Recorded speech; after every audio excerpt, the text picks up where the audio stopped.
Hi students, border of wings ಅಲ್ಲಿ ಒಂದಷ್ಟು post call ಮಾಡಿದ್ರೆ 500+ ಪೋಸ್ಟ್ ಕಾಲ್ ಮಾಡಿದ್ರೆ ಯಾರು SSLC ಆಗಿದೆಯಲ್ಲ ಅವರು ಯಾರು ಬೇಕಾದ್ರೂ ಅಪ್ಲೈ ಮಾಡ್ಕೋಬಹುದು. SSLC ಮಿನಿಮಮ್ ಬೇಕು. ಸೊ ಫುಲ್ ವಿಡಿಯೋ ನೋಡಿ ಎಲ್ಲ ನಿಮ್ಗೆ ಅರ್ಥ ಆಗುತ್ತೆ. ಆ್ಯಂಡ್ ಏನು ಮಿಸ್ ಮಾಡೋಕೆ ಹೋಗಬೇಡಿ, ಎಂಡ್ ತನಕ ನೋಡಿ, ಯಾಕಂದರೆ ಪ್ರತಿಯೊಂದು ಪಾಯಿಂಟ್ಸು ಇಂಪಾರ್ಟೆಂಟ್ ಇದೆ. ಸೊ ಅದರಿಂದ ಇವನ್ ಒಬ್ಬರು ಹೈಟ್ ಚೇಂಜಸ್ ಇದೆ, ಸ್ಟೇಟ್ ಟು ಸ್ಟೇಟ್ ಹೈಟ್ ಎಲ್ಲ ಚೇಂಜಸ್ ಇದೆ, ರನ್ನಿಂಗು ಚೇಂಜಸ್ ಇದೆ, ಪ್ರತಿಯೊಂದನ್ನು ಎಕ್ಸ್ಪ್ಲೇನ್ ಮಾಡಿದ್ದೀನಿ. ಸೊ ಎಂಡ್ ತನಕ ನೋಡಿ. ಸೊ ನಾನು ಜೂಮ್ ಕಡಿಮೆ ಮಾಡ್ತೀನಿ, ಯಾಕಂದರೆ ಐ ಥಿಂಕ್ ಕ್ಲಿಯಾರಿಟಿ ಇಲ್ಲ, ಈ ವಿಡಿಯೋ ಕ್ಲಿಯಾರಿಟಿ ಇಲ್ಲ. ಸೊ ಅದರಿಂದ ಏನು ಮಾಡ್ತಾ ಇದ್ದೀನಿ ಅಂದರೆ ಜೂಮ್ನ ಕಡಿಮೆ ಮಾಡಿ ಕ್ಲಿಯಾರಿಟಿ ತೊಗೋತಾ ಇದ್ದೀನಿ ಅಷ್ಟೇ. ಹೌದಾ, ನಿಮ್ಗೆ ಕಾಣುತ್ತೋ ಅಂದ್ಕೊಂಡಿದ್ದೀನಿ. ಸೊ ಒಂದ್ಸಲ ಈ ಥರ ಮಾಡ್ತಿದ್ದೆ, ಜೂಮ್ ಕಡಿಮೆ ಮಾಡಿದ್ರೆ ನಂಗೆ ಕ್ಲಿಯಾರಿಟಿ ಕಾಣುತ್ತೆ. ಆ ಕ್ಯಾಮ್ರಾದಲ್ಲಿ ಮಾತ್ರ ಯಾವ ಥರ ಮಾಡಿದ್ರು ಕ್ಲಿಯಾರಿಟಿ ಇದ್ದೇ ಇರುತ್ತೆ. ಹೌದಾ, ಸೊ ಇಲ್ಲಿ ನೋಡಿ, ವೆಹಿಕಲ್ ಮೆಕ್ಯಾನಿಕ್ ಪೋಸ್ಟ್ಗೆ 324 ಪೋಸ್ಟ್ ಕಾಲ್ ಮಾಡಿದ್ದಾರೆ. And MSW ಪೇಂಟರ್ಗೆ 324. ಹೌದಾ, ಎರಡಕ್ಕೂ 324 ಪೋಸ್ಟ್ ಇದ್ದಾವೆ. ಆಮೇಲೆ MSW DES ಪೋಸ್ಟ್ಗೆ 205 ಪೋಸ್ಟ್ ಕಾಲ್ ಮಾಡಿದ್ರೆ ಟೋಟಲ್ 542 ಪೋಸ್ಟ್ ಇದ್ದಾವೆ. ಆ್ಯಂಡ್ ಇಲ್ಲಿ ನೀವು ಪೋಸ್ಟ್ ನೇಮ್ ಬಂದುಬಿಟ್ಟು vehicle mechanic 324 post, various States. ಹೌದಾ, ಅದರೊಳಗೆ ನಿಮಗೆ EWS ESMದವ್ರಿಗೆ 15% ಆಫ್ ಟೋಟಲ್ ವೇಕೆನ್ಸಿ. ಹೌದಾ, ಸೊ 15% ರಿಸರ್ವೇಷನ್ ಇದೆ. ಹೌದಾ, ESM ಎಕ್ಸ್ ಸರ್ವಿಸ್ ಮ್ಯಾನ್ದವ್ರಿಗೆ. ಹೌದಾ, ಸೊ ಎಕ್ಸ್ ಸರ್ವಿಸ್ ಮ್ಯಾನ್ದವ್ರು ಕೂಡ ಇಲ್ಲಿ 15% ಆಫ್ 324 15% ಎಷ್ಟು ಪೋಸ್ಟ್ ಆಗುತ್ತೆ, ಬಟ್ 49 ಪೋಸ್ಟ್ ಅವರಿಗೆ ರಿಸರ್ವೇಷನ್ ಇದೆ. ಇಲ್ಲಿ ಪೇಂಟರ್ಗೆ 2 ಪೋಸ್ಟ್ ಇದೆ, 13 ಪೋಸ್ಟ್ ಟೋಟಲಲ್ಲಿ 2 ಪೋಸ್ಟು. DES MSW DES ಅಲ್ಲಿ 205ಗೆ 31 ಪೋಸ್ಟು ರಿಸರ್ವೇಷನ್ ಇದೆ. ಟೋಟಲ್ ಎಕ್ಸ್ ಸರ್ವಿಸ್ ಮ್ಯಾನ್ಗೆ 82 ಪೋಸ್ಟ್ ಇದೆ. ಆ್ಯಂಡ್ ಅದರ್ಸ್ಗೆ 542 ಪೋಸ್ಟ್ ಇದೆ. ಹೌದಾ, ಸೊ ಟೋಟಲ್ 542 ಒಳಗಡೆ 82 ಅವ್ರಿಗೆ ಹೋಗುತ್ತೆ, ಉಳಿದಿದ್ದೆಲ್ಲ ನಿಮ್ಮದು. ಹೌದಾ, ಜನರಲ್ದವ್ರು. ಸೊ ಇವೆಲ್ಲ ಅಪ್ಲಿಕೇಶನ್ ಫಾರ್ಮ್ ಇದೆ, ಇದನ್ನೇನು ಎಕ್ಸ್ಪ್ಲೇನ್ ಮಾಡಲ್ಲ. ಸೊ ಏನೇನು ಪಾಯಿಂಟ್ಸ್, ಮೇನ್ ಪಾಯಿಂಟ್ಸ್ ಎಲ್ಲ ಅದು ಮಾತ್ರ ಎಕ್ಸ್ಪ್ಲೇನ್ ಮಾಡ್ತೀನಿ. ಸೊ ಜೂಮ್ ಮಾಡಬೇಕಾಗುತ್ತೆ, ಯಾಕಂದ್ರೆ ನಂಗೆ ಕ್ಲಿಯಾರಿಟಿ ಇರಲ್ಲ. ಸ್ಟಾರ್ಟಿಂಗ್ ಡೇಟ್ ಇದೆ, ರೆಸಿಪ್ಷನ್ ಸ್ಟಾರ್ಟಿಂಗ್ ಡೇಟ್ ಸ್ವಲ್ಪ ಕ್ಲಿಯಾರಿಟಿ ಕಡಿಮೆ. ಅಪ್ಲಿಕೇಶನ್ ಅಗೇನ್ಸ್ಟ್ ಅಡ್ವರ್ಟೈಸ್ಮೆಂಟ್ 205ಅಲ್ಲಿ 2025 11th ಅಕ್ಟೋಬರ್ 2025ಗೆ ಸ್ಟಾರ್ಟಿಂಗ್ ಡೇಟು. ಆಮೇಲೆ last date of receipt application for the states except the reason mentioned in para. ಹೌದಾ, ಸೊ ಇಲ್ಲಿ ಏನಿದಲ್ಲ ಈ ಸ್ಟೇಟ್ಗೆ ಮಾತ್ರ ಡಿಸೆಂಬರ್ 9 ತನಕ ಟೈಮ್ ಇದೆ. ಆದರೆ 24 ನವಂಬರಲ್ಲಿ ಲಾಸ್ಟ್ ಉಳಿದಿರೋ ಸ್ಟೇಟ್ಗೆ.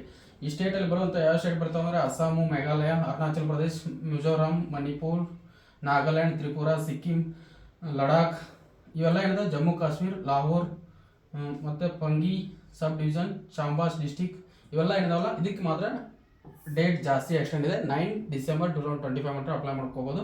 ಆದರೆ ಉಳ್ಕಿದ ಅದರ್ ಸ್ಟೇಟ್ಗೆ 24 ನವಂಬರ್ 2025 ಲಾಸ್ಟ್ ಡೇಟ್. ಹೌದಾ, ಸೊ ಈ ಥರ ಇರೋದ್ರಿಂದ ಸ್ವಲ್ಪ ನೀಟಾಗಿ ಎಲ್ಲ ಸ್ಕಿಪ್ ಮಾಡಿದೆ ನೋಡಿ ಅಂತ ಹೇಳ್ತಾರೆ. ಹೌದಾ, ಸೊ ನೆಕ್ಸ್ಟ್ ನೋಡೋಣ. ಸೊ ಇವೆಲ್ಲ ಫಾರ್ಮ್ಸ್ ಇದಾವೆ, ಇವೇನು ನಿಮ್ಗೆ ನೀಡಿಲ್ಲ, ಸೊ ಸ್ಕಿಪ್ ಮಾಡ್ತೀನಿ. ಸೊ ಇದು ಬೇಕಾದ್ರೆ ಇದು PDF ನಾನು ಗ್ರೂಪಿಗೆ ಜಾಯ್ನ್ ಆದರೆ ಅಲ್ಲಿ ನಮ್ಗೆ ಸಿಗುತ್ತೆ. ಇಲ್ಲ ನಂಗೆ ಪರ್ಸನಲ್ ಮೆಸೇಜ್ ಮಾಡಿ ವಾಟ್ಸಪ್ಪಲ್ಲಿ ನಾನು ನಿಮ್ಗೆ ಶೇರ್ ಮಾಡ್ತೀನಿ.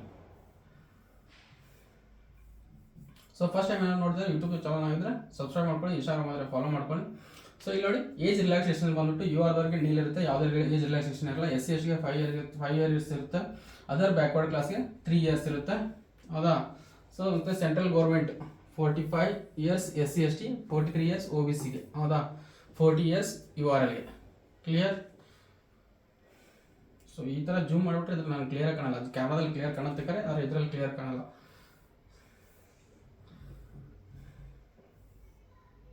ವೇಟೇಜ್ ನೋಡಿ, ವೇಟೇಜ್ ಫಾರ್ ಇಲ್ಲಿ NCC ಅಂತ ಮಾಡಿದರೆ ಅದು ಕೂಡ ವೇಟೇಜ್ ಇದೆ. ಎಕ್ಸ್ ಸರ್ವಿಸ್ ಮ್ಯಾನ್ ಅಥವಾ ಸನ್ ಆಫ್ ಸರ್ವಿಸ್ ಮ್ಯಾನ್ಸ್ ಅಥವಾ ಏನಾದರೂ ಇದ್ದರೆ 15% ಇದೆ ವೇಟೇಜು. NCCದವ್ರಿಗೆ 10% ಇದೆ. C ಸರ್ಟಿಫಿಕೇಟ್ ಇದ್ದರೆ, B ಸರ್ಟಿಫಿಕೇಟ್ ಇದ್ದರೆ 5% ವೇಟೇಜ್ ಇದೆ. ಸರ್ವಿಸ್ GR/EF ಅಲ್ಲಿ ಏನಾದ್ರು ಸರ್ವಿಸ್ ಆಗಿದ್ರೆ 15% ಇದೆ. ಆಮೇಲೆ ಎಕ್ಸ್ ಸರ್ವಿಸ್ ಮ್ಯಾನ್ದವ್ರಿಗೆ 3% ಇದೆ ಅವ್ರ ಮಕ್ಕಳಿಗೆ. ಆಮೇಲೆ ಸ್ಪೋರ್ಟ್ಸ್ ಹೊತ್ತು ಏನಾದ್ರು ಇದ್ದರೆ 5%. ಆಮೇಲೆ ಕ್ಯಾಶುವಲ್ ಪೇಯ್ಡ್ ಲೇಬರ್ ಅಂದರೆ ನೀವು ಅಗದಿ ಕೆಳಮಟ್ಟದ ಪುವರ್ ಮನೆತನದವ್ರು ಇದ್ದರೆ 10% ಇದೆ. ಹೌದಾ, ಸೊ ಆ ಥರ ರಿಲ್ಯಾಕ್ಸೇಷನ್ಸ್ ಕೂಡ ಇದೆ, ಒಳ್ಳೆ ಅವಕಾಶ ಅಂತ ಹೇಳ್ಬೋದು. ಸೊ ನೆಕ್ಸ್ಟ್ ನೋಡಿ, ಇಲ್ಲಿ ಎಕ್ಸಾಮ್ ಫೀಸ್ ಬಂದ್ಬಿಟ್ಟು ಜನರಲ್ದವ್ರಿಗೆ 50 ರೂಪೀಸ್ ಇರುತ್ತೆ, ಇವನ್ ಎಕ್ಸ್ ಸರ್ವಿಸ್ ಮಾಡಿದವ್ರು ಕೂಡ. ಹೌದಾ, ಅದರ್ ಬ್ಯಾಕ್ವರ್ಡ್ ಕ್ಲಾಸ್ಗೆ 50 ರೂಪೀಸ್ ಇದೆ. ಆ್ಯಂಡ್ SC/STಗೆ ನಿಲ್, ಯಾವುದೇ ಫೀಸ್ ಇಲ್ಲ. ಸೊ ನೆಕ್ಸ್ಟ್ ಫಸ್ಟ್ ಟೈಮ್ ನೋಡ್ತಾರೆ, ಫಸ್ಟ್ ಚಾನಲ್ನ ಸಬ್ಸ್ಕ್ರೈಬ್ ಮಾಡ್ಕೊಳ್ಳಿ. ಇದೇ ಥರ ನಿಮ್ಮ ಸಲುವಾಗಿ ಜಾಬ್ ಅಪ್ಡೇಟ್ಸು ನಾನು ತರ್ತಾ ಇರ್ತೀನಿ.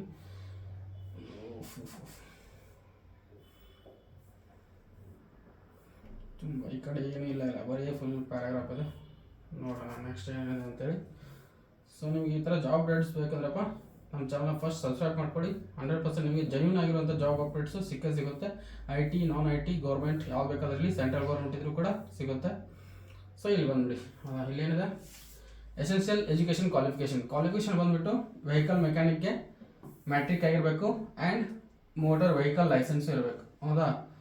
ನೆಕ್ಸ್ಟು SSLC ಮಾತ್ರ, ಇನ್ನೂ ಬೇಕಾಗಿಲ್ಲ, ಮೋಟರ್ ವೆಹಿಕಲ್ ಲೈಸೆನ್ಸ್ ಇದ್ರೆ ಸಾಕು. MSW ಪೇಂಟರ್ಗೆ ಮ್ಯಾಟ್ರಿಕ್ಯುಲೇಷನ್ ಆಗಿರಬೇಕು ಆ್ಯಂಡ್ ಪೇಂಟರಲ್ಲಿ ಸರ್ಟಿಫಿಕೇಟ್ ಇದ್ದರೆ ಸಾಕು. ಇಂಡಸ್ಟ್ರಿಯಲ್ ಪೇಂಟಿಂಗಲ್ಲಿ ಏನಾದರೂ ಟ್ರೈನಿಂಗ್ ಆಗಿದ್ದರೆ, ಅಲ್ಲೇನಾದರೂ ವರ್ಕ್ ಮಾಡಿದರೆ, ಪೇಂಟರ್ ಆಗಿ ಏನಾದರೂ ವರ್ಕ್ ಮಾಡಿದರೆ ಆ ಸರ್ಟಿಫಿಕೇಟ್ ಕೂಡ ಇದ್ದರೆ ಹೆಲ್ಪ್ ಆಗುತ್ತೆ.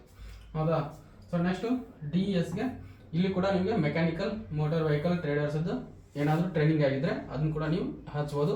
ಆದರೆ ಮಿನಿಮಮ್ ಕ್ವಾಲಿಫಿಕೇಷನ್ 10th ಆಗಿರಲೇಬೇಕು. ಹೌದಾ. So next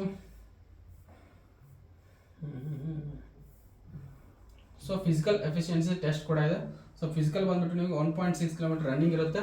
only passing test is mandatory. ಹೌದಾ. ಜಸ್ಟ್ ಪಾಸ್ ಆಗೋದು ಅಷ್ಟೇ, ಇಲ್ಲಿ ಏನು ಜಾಸ್ತಿ ಏನು ರ್ಯಾಂಕು ಮಾರ್ಕ್ಸ್ ಅಂತ ಏನಿರಲ್ಲ. ಸೊ ಟೈಮ್ ಬಂದ್ಬಿಟ್ಟು 10 ಮಿನಿಟ್ಸ್ ಇರುತ್ತೆ, ಈಸಿಯಾಗಿ ರನ್ನಿಂಗ್ ಮಾಡ್ಬೋದು. ಪ್ರಾಕ್ಟೀಸ್ ಮಾಡ್ಕೊಳ್ಳಿ. ಫಿಸಿಕಲ್ ಟೆಸ್ಟ್ ಇದೆ. ಹೌದಾ. ಸೊ ಈ ಎಕ್ಸಾಮ್ಗೆ ಬಿಫೋರ್ ಎಕ್ಸಾಮಿಗೆ ಒಂದು ಫಿಸಿಕಲ್ ಟೆಸ್ಟ್ ಆಗುತ್ತೆ. ಆ ಫಿಸಿಕಲ್ ಟೆಸ್ಟು ಪಾಸ್ ಆಗಬೇಕು. ಜಸ್ಟ್ ಪಾಸಿಂಗ್ ಅಷ್ಟೇ ಆದರೆ ಸಾಕು, ಅಲ್ಲೇ ನಿಮ್ಮ ಮಾರ್ಕ್ಸ್ ಕನ್ಸಿಡರ್ ಮಾಡಲ್ಲ.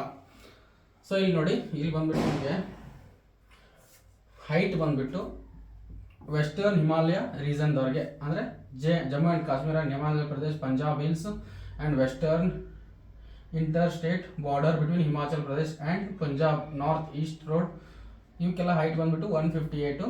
ಆಮೇಲೆ ಜಸ್ಟ್ ವೇಟ್ ಬಂದ್ಬಿಟ್ಟು 47. ನಮ್ಮ ಕರ್ನಾಟಕದ ಬಂದು ನೋಡೋಣ, ಯಾಕಂದ್ರೆ ನಾವು ಕನ್ನಡದಲ್ಲೇ ಎಕ್ಸ್ಪ್ಲೇನ್ ಮಾಡ್ತಾ ಇದ್ದೀನಿ. ಹಿಂದಿದಲ್ಲಿ ಎಕ್ಸ್ಪ್ಲೇನ್ ಮಾಡಿದ್ರೆ ಅದು ಹಿಂದಿದವ್ರು ನೋಡ್ಕೋತಾರೆ, ಬೇರೆ ಸ್ಟೇಟ್ದವರು ಅದು ನೀಡಿಲ್ಲ. ನಮ್ಮ ಕರ್ನಾಟಕಕ್ಕೆ ಬಂದ್ಬಿಟ್ಟು ಇಲ್ಲೂ ಇದೆ ನೋಡಿ.